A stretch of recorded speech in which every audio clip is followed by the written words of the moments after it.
Hello, good morning. This is Sandrine at Sunny Simple Living, and today I'm broadcasting live from my garden, basically because I have to herd the alpacas.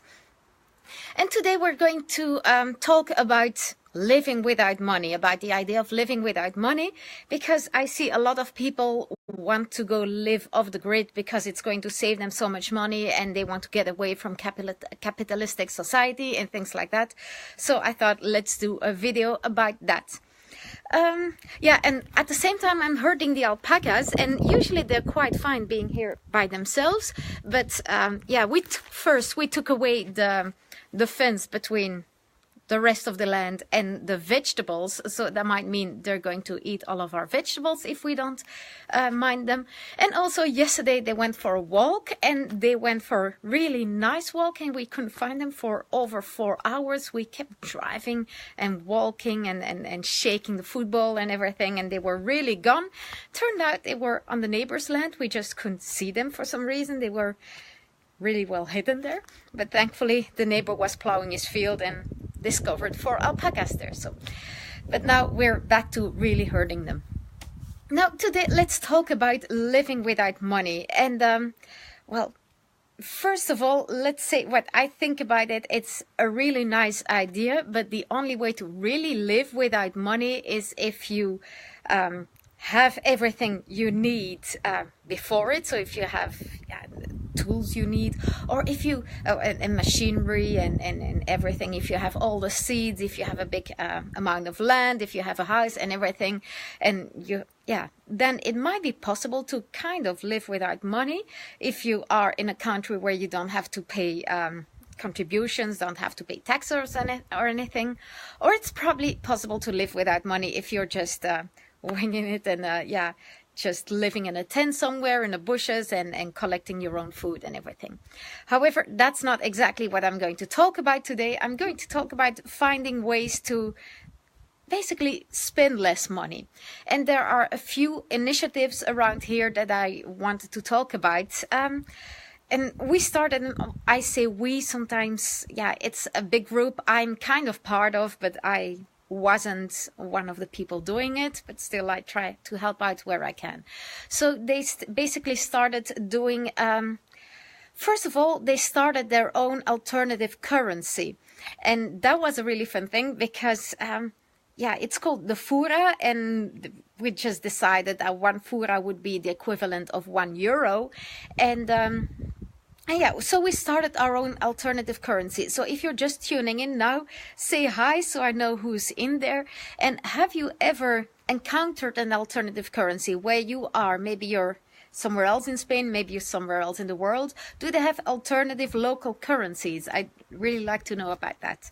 So the fura, which is the alternative currency around here, well, not around here, but for the community that has started it, the idea was just to have little markets where once and every month on a Sunday we could go in and either barter our products or just pay furas for it. So you can, when you arrive at the market, you can buy the little libretto, the little book that will have, where you can write like, I pay 5 furas to you, so I write in my book that I have paid 5 furas, and you write in your book that you have received 5 furas. And it's actually, it kind of works, except, and we had those monthly markets, and they were really awesome. And people who didn't want to be part of the association, who didn't want to be a member, they could just purchase furas at the entrance, so they would pay euros and basically spend their furas at the market. And it was kind of fun, and I really liked how I could just go in and, like, for instance, the shoes my husband is wearing when he works on the campo, I basically paid a bag of cakes for that. I make little magdalenas, little Madeleine cakes. So I paid a bag of Madeleines for his shoes, and I have also bartered, like we have this really awesome marijuana cream, which really helps for backache and things like that. And a friend of ours makes that, and I have been able to barter eggs for that. I think that were eggs. So I really like doing that. Or if they don't have anything I want, or if I don't have anything they want, then we just pay the furas. So what do I see there in Brighton, UK? There are systems like that, and yeah, there are lots and lots of different, even worldwide systems like that. There are even systems where you basically exchange hours. So instead of paying in alternative currency, you can pay in working hours. So you say, oh, I want this from you, and in exchange I'll give you that many hours, which is a great idea as well, I think. And it also makes hours, just whether you're a consultant or you're a farmer or you have no skills whatsoever, you can basically, you're worth the same, right? So I like that. I like the idea of that. But what happened to the Fura markets? Because I get a lot of people who come here and ask me, when is the next Fura market? The thing was that it was always held on the same property of some friends of mine. And so in the morning we would have the market, and after that people would stay for lunch, and we would pay lunch in Fura as well. And afterwards there would be maybe a camping fire, or there would be guitars, and people started singing and having fun. And hi Java, Java, come say hi. Yeah, yeah, Java likes to be in a picture as well. So yeah, people would just spend their whole day there, and at the end nobody wanted to yeah, but it was dark and nobody was going to stay to clean up the bathrooms and everything. So okay, this is not working, Java. So yeah, it wasn't, in the end, they couldn't find volunteers to do all the work that actually needed doing, so they basically stopped doing the Fura markets. However, we have decided to start again, and we are probably going to do it in a public space, so we're looking for a space to do that right now, and we are hoping to start it again half May or something, and I'm really looking forward to bartering more of our stuff. And we do still do some Fura stuff. There is this the rebos, we call it, and it's basically it's a room in a house where everybody who has the key, so you can just ask for the key and you will get the key. I think you pay a €5 thingy where you get the key, and you can go in there and put your stuff there and put a price on it, and people will go in and pay for it and take it themselves, which is really nice. So every time I've baked bread, or I really like baking, so I've baked bread or I've baked magdalenas or something, and I will go and put them in the rebost, and I will put it in the WhatsApp group, and people who want bread or magdalenas that they can go to the rebost. There's other things as well, like goat's cheese, and there's soaps and stuff, and there's organic tobacco, and so everybody who wants to contribute something can put it there, and people can just go and pick it up and pay for it and leave it there. So I really like that. Yeah, and most people for us, some of them want to be paid in money, but that's a different thing, and that's yeah, so that is basically what I wanted to say about bartering. I really love bartering. I really love where you can exchange produce, or even where you can exchange services and everything. However, we're talking about living without money, and living without money, it is almost not possible. I would like to say it's not possible, but of course there are ways. Like I know a few people around here who kind of live without money, so they just crash on a couch somewhere, or they have a caravan on a friend's land, and they have cold water to wash themselves. Maybe they get it from the river, things like that, and they don't have a car, so they just get a ride every time they need to go somewhere. So it is probably possible to live without money. However, it's not very comfortable, and it's not what I want to do. So yeah, if you're in here, let me know, would you like to live without money, and do you think it's actually possible? I'm really curious to know that. Do you think it's actually possible to live without money? Yeah, and one more thing I wanted to talk about, as I need to keep an eye on Cici. Can you see Cici? Cici is looking at my vegetables there, and she's not allowed to eat them because I've got lots of kale, and it's just growing back. It's not even the kale, it's the strawberries. It's just growing back after the last time they ate all the strawberries, so I really have to keep an eye on the alpacas. But yeah, living without money, and basically you need some money. You need to pay your taxes. some people are really able to live off their land 100%, and for us it's not yet a reality. It's not a reality, as in it was our first goal. That is actually why we moved to Spain, but it turned out it is a lot harder, and it's a lot more work than it's not more work than we thought. The thing is, it's not as sensible as we thought it would be. There are other people who do the same thing as we do, so we might as well barter and exchange, or sometimes just buy something because it's in season, and because some people are just make the best things and we are not able to do it as well, so why not just buy? It's the same thing with, oh, I'll make it myself, it'll be cheaper. It's rarely is, because you just spend hours and sometimes days and sometimes weeks making something you could have bought at the shop. And yeah, so I do understand, and that was our first idea as well, like, let's not buy anything anymore and let's just make it ourselves. But sometimes you just want to be over and done with and just spend money on it. On the other side, yeah, spending money, we don't want to be doing too much of it, and also we need to earn money. And there was an interesting discussion. Well, it wasn't really discussion. It was somebody saying that, starting a discussion in the group. There's the group Living of the Great in Spain. And somebody said, yeah, that's a problem with people who do a permaculture course. They do the permaculture course and then they start practicing permaculture and they want money for it. Or they start doing their own permaculture courses and they want to be paid for it. And what happened to sharing your knowledge?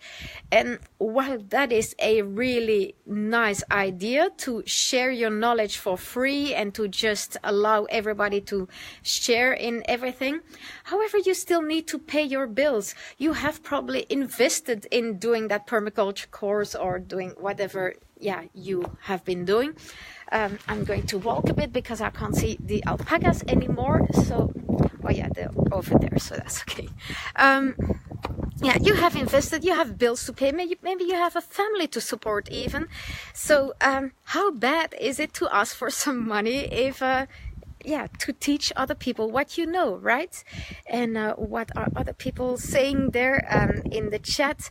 Maritza says that is alternative money going to be the future, do you think? Or is living without money going to be the future? But it's true, there's so many jobs are paid so badly. Like, for, yeah, many jobs here are €5 an hour. It's amazing. So it's, yeah, at the end, nobody will be able to pay for fancy things. So yeah, maybe alternative currency and bartering and things like that should be the future. And Maritza also says it could be possible to live in small communities with no money. I'm not sure about that, but very little money, definitely possible, I think. Especially if you can, if you have something to start with. So if you have seeds, or if you're really good at foraging and that kind of thing. So I'm going a little further away, hoping the Wi-Fi will still hold, because I'm on Wi-Fi and I'm keeping an eye on the alpacas, right? Yeah, but I can see just the back of one of them, and usually where there's one, there's several of them, so that's okay. But yeah, so the dream is to live without money and to get away from capitalistic society. And while it is a lot easier to do here, like, well, see how we live, right? It's we're far away from everything, and we are just not that confronted with the constant buying impulse. We were in Holland and in Belgium a few weeks ago, so we were in the city, we were in Amsterdam, we were in Antwerp, and everywhere you walk, you're constantly confronted with advertising and with shops, and it's like, oh, we have 10 minutes to spare, let's just go into that shop, and you come out with things you don't actually need. Well, here, yeah, first of all, we never have 10 minutes to spare. There's always something to do, right, when you live off the grid. But also, we don't have that much advertising. We don't have a TV. Well, we have a TV. We just don't use it as a TV. We just use it to watch DVDs on. But yeah, basically, it's a bit different to when you're living off the grid than when you are actually in the city or in the civilized world, I would almost say. Yeah, and so we basically just save a lot of money just by being here and by not spending money on things we don't actually need. When we need something, we go looking for it, and well, we'll go buy it if we can't make it, or if we discover that making it would probably cost us more money. So yeah, that happens. But yeah, so that was the gist of what I wanted to share today. It's so yeah, I also wanted to talk about the lives I'm doing and I've been doing. I have been thinking about elaborating them because I get lots and lots of questions and I want to be able to answer people's questions better. So I have been thinking about starting some kind of membership where you pay like a very small fee and you get like a monthly session with us or with other people who live off the grid. Maybe we could even get people in for masterclass, like get other people who live off the grid or who really know something about one particular subject to come in and share their expertise, and for like a low fee every month, and if everybody pays that like a few euros every month, we could set that all up and provide you all with so much more information. However, that would not mean that I will stop doing this. So I'm going to continue doing these weekly videos.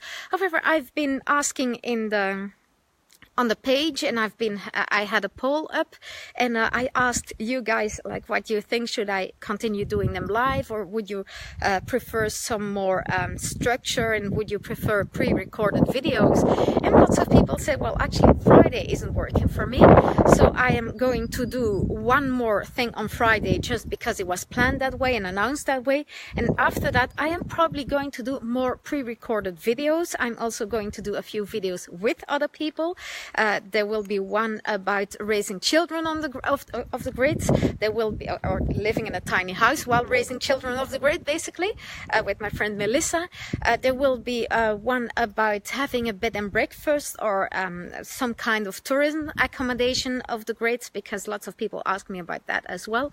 And there will be several other videos. I will continue doing one video a week, but I might spread it out on different days. I might pre-record some videos, do some live. So I'm going to change it around a bit. If you have an opinion about that, like if you say, oh, that day would be better for me, or do it live on that subject. If you have any ideas, I'm always happy to be inspired to do more videos, so let me know in the chat. If I have missed what you said in the chat, I'll come by later and answer it, or if you have any questions, always happy to answer them. I will probably see you around. I will see you probably in the group if you're part of the group, and I will see you next week when I talk about... Yeah, I forgot about what I'm going to talk about next week again. Sorry about that. I will post the link in the comments. So have a really good day. Hope the weather is just as nice as here, although there are some clouds, but still it's, well, I don't know if you can see that. Can you see it? It's still very nice to be living here. So have a really good day, and I'll see you next week.